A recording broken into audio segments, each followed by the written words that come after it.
Hey Kenny, so I just set this up so that it'll track orders into uh, Facebook.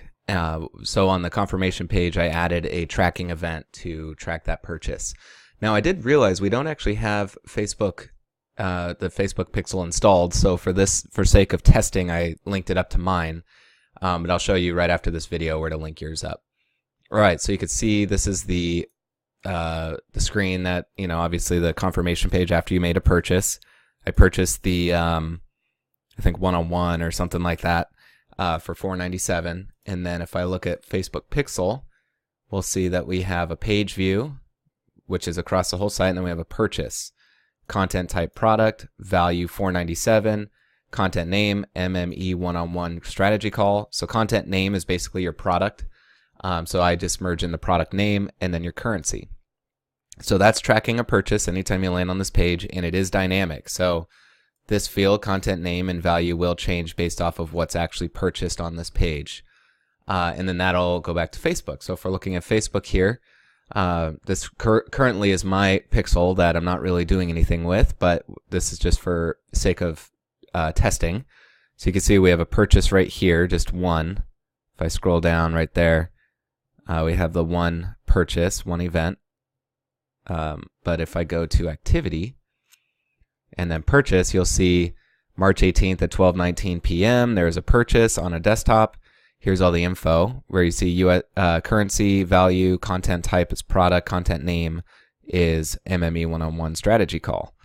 And then you'll see the URL it came from, which is a thank you page. So this is working, but first, to get it actually fully working, you'll need to link this up to your pixel. I'm going to remove mine right now, which is just right here. So I'm going to hit disconnect,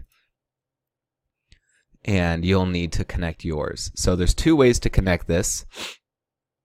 The first, the easiest way is just to click Facebook Connect, and this will connect via API to Facebook, and then you'll be able to choose your Facebook account. For some reason, when I do this, I actually get an error. I get this error, can't load URL. I'm not actually sure why, but then it just shows me an application error right there. I haven't spent the time to actually look into it.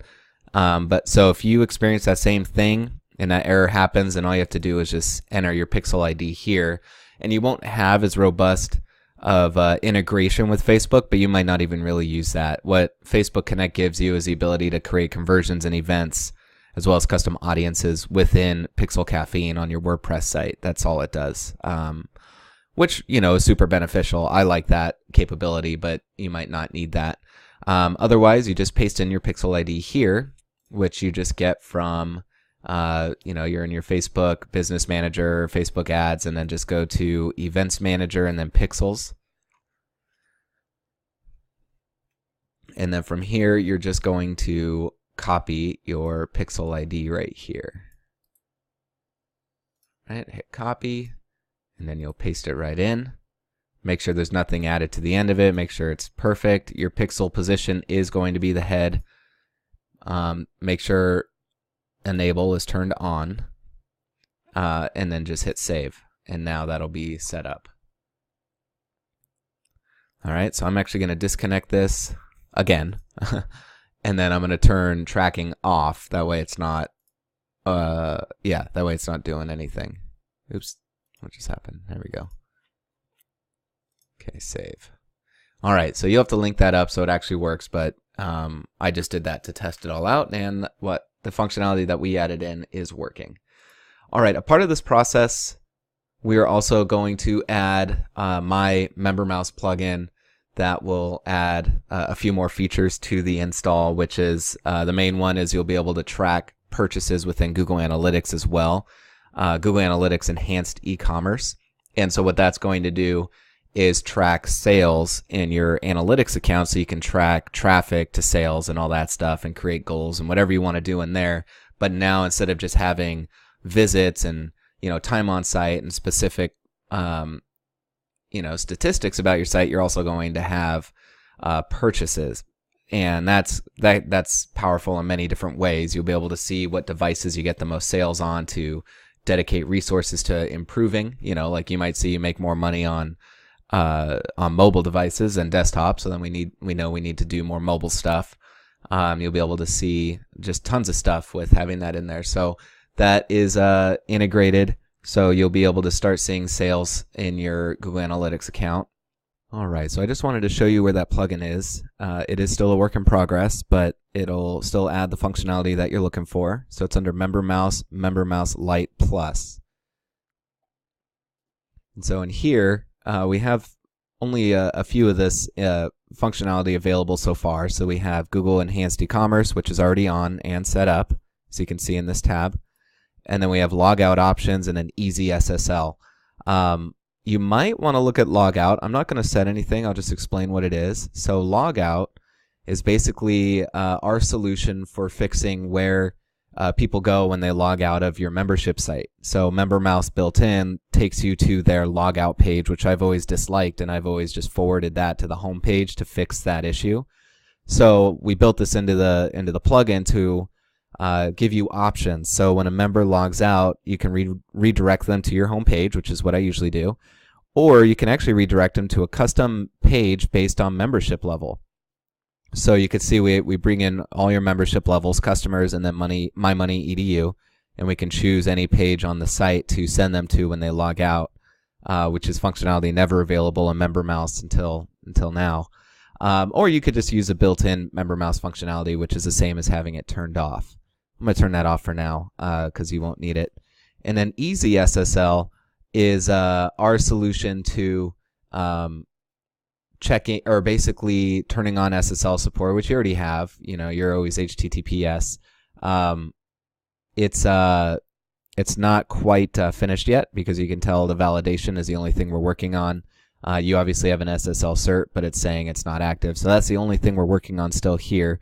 But if you were to turn this on, it would basically force your site to HTTPS all the time. We would also fix mixed content warnings, which means it changes all of your assets and resources on the site to 2 forward slashes, which means the browser chooses HTTP or HTTPS, depending on what is up here. So basically, your site would always choose HTTPS for everything, and that would ensure that you always have the secure thing up there. We also have some SEO stuff here, which is basically redirect www to non-www. That means if someone were to go to your site, www.mymoneyedu.com, but you wanted them to only access the site with this URL, then that would redirect them automatically. And then this is just the other way around. If someone goes to your site as mymoneyedu.com, then it would forward to www. So just wanted to explain that functionality in case you're wondering what it is. We're still building out this plugin, so there's going to be a lot more documentation once we get all the functionality set up. On the horizon for our paid version of the plugin is ActiveCampaign deeper integration and Infusionsoft deeper integration, or just integration period, which we're currently working on. ActiveCampaign will come next, and then we're also going to work on improved metrics forecasting with Barometrics or ProfitWell, so you could decide on if you actually use these services are really awesome. You can decide, or rather, this will help you integrate with those services. We have a lot more stuff on the horizon for this plugin, which I'm really excited about. But I just wanted to explain the things that do work on here in case you're in here and you're thinking, oh man, this has ActiveCampaign functionality, but it actually doesn't. Not yet, at least. But under e-commerce, I put in your Google Analytics ID. I didn't add your universal analytics tracking code because you already have it added in through Analytify. So we don't need that, but we do add in enhanced e-commerce tracking. We're going to track rebills and refunds. So all of that will go into your Google Analytics account. All right, so I just wanted to show you that, and yeah, I'll see you later.